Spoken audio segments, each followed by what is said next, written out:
रहमानुर्रहीम अस्सलाम वालेकुम। एक्सरसाइज 21.1 है, क्लास 10। आज इसका लास्ट क्वेश्चन सॉल्व कर रहे हैं, क्वेश्चन नंबर 7।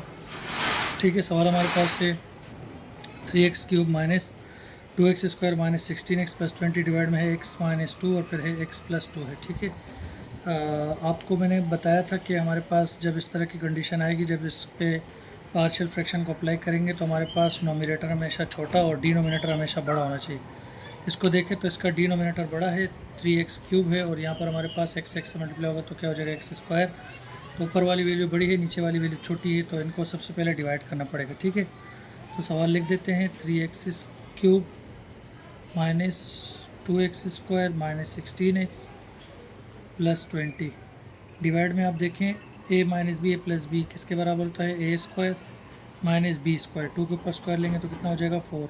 ठीक है, इनको इसीलिए मल्टीप्लाई किया ताकि इनको आपस में डिवाइड कर सकें। अब इनको डिवाइड कर देते हैं, आप चाहे तो रफ वर्क में जाकर डिवाइड कर सकते हैं, मैं यहीं पे कर देता हूँ। 3x³ माइनस 2x² फिर माइनस का 16x है प्लस का है 20। ठीक है, डिवाइड में x² माइनस 4। x² को यहाँ ऐसे नंबर से मल्टीप्लाई करें, हमारे पास 3x³ आ जाए तो एक मुझे 3 चाहिए, स्क्वायर मेरे पास एक मुझे x चाहिए। x² जब 3x से मल्टीप्लाई होगा तो ये हो जाएगा 3x³। सेम वेरिएबल जब मल्टीप्लाई होते हैं पावर प्लस हो जाती हैं। अब माइनस का 4 भी इससे मल्टीप्लाई होगा तो माइनस प्लस कितना हो जाता है, माइनस 4 3 12 और साथ में जगह x साइन चेंज हो जाएगा, प्लस है तो माइनस, माइनस है तो प्लस हो जाएगा। ठीक है, अब ऊपर प्लस का 3x³ है, नीचे माइनस का, तो आपस में कैंसिल हो गए। यहाँ से बड़ी वाली वैल्यू कौन सी है, माइनस का 2x², ये बच गया। अब ये माइनस का 16x है, ये प्लस का 12x है। ज़रूरी नहीं इसके नीचे लिखा होगा तभी माइनस होगा, क्रॉस में भी माइनस हो सकता है। ऊपर है माइनस 16x, नीचे है प्लस का 12x, तो माइनस 16x में से प्लस का 12x जाएगा तो क्या बचेगा, माइनस का 4x। ठीक है, और उसके बाद है प्लस का 20। क्या यहाँ तक काम करना काफ़ी रहेगा। हमारे पास नीचे वैल्यू है x² माइनस 4 और यहाँ है 2x², फिर यहाँ भी x है, यानी अभी भी ये वैल्यू बड़ी है। तो एक स्टेप और कर देते हैं, यहाँ पर जो साइन बचता है वो यहाँ लगाते हैं, माइनस का साइन। x² को यहाँ कौन से नंबर से मल्टीप्लाई करूँ, 2x² आ जाए, तो मुझे सिर्फ चाहिए 2। x² को 2 से मल्टीप्लाई करूँगा, प्लस माइनस का हो जाता है माइनस, x² 2x² से मल्टीप्लाई होगा तो ये हो जाएगा 2x²। ठीक है, x² जब इस माइनस 2 से मल्टीप्लाई होगा तो हो जाएगा 2x², माइनस माइनस प्लस, 4 2 से कितना हो जाता है 8, साइन चेंज, माइनस है तो प्लस, प्लस है तो क्या हो गया माइनस हो गया। ठीक है, ऊपर माइनस का 2x² है, नीचे प्लस का, तो यहाँ पर उसमें कैंसिल। ठीक है, यहाँ से मेरे पास बच गया माइनस का 4x, प्लस के 20 में से माइनस का 8 जाएगा तो क्या बचेगा, प्लस का 12 बचेगा। अब नीचे हमारे पास x², ऊपर है x। अब ये वैल्यू छोटी है तो अब हम लिख देते हैं, जिससे मल्टीप्लाई किया तो उसको बाहर लिखते हैं, क्या है 3x माइनस 2 है।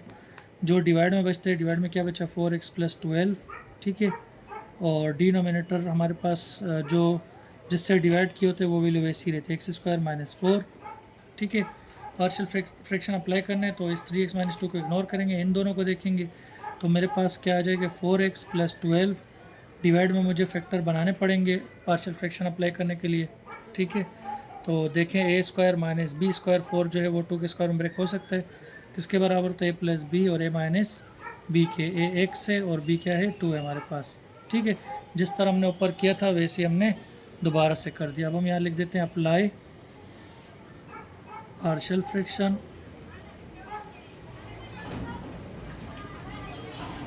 अप्लाई कर रहे हैं पार्शियल फ्रैक्शन, तो सवाल हमारे पास था माइनस 4x प्लस 12 और इसके डिवाइड में क्या था x प्लस 2 और फिर क्या है x माइनस 2 है। ठीक है, तो फार्मूला क्या होता है 1, उसके साथ में वैल्यू आ जाएगी x प्लस 2, बीच में प्लस लगाते हैं, फिर a2 ले लेंगे, उसके डिवाइड में आ जाएगा x माइनस 2।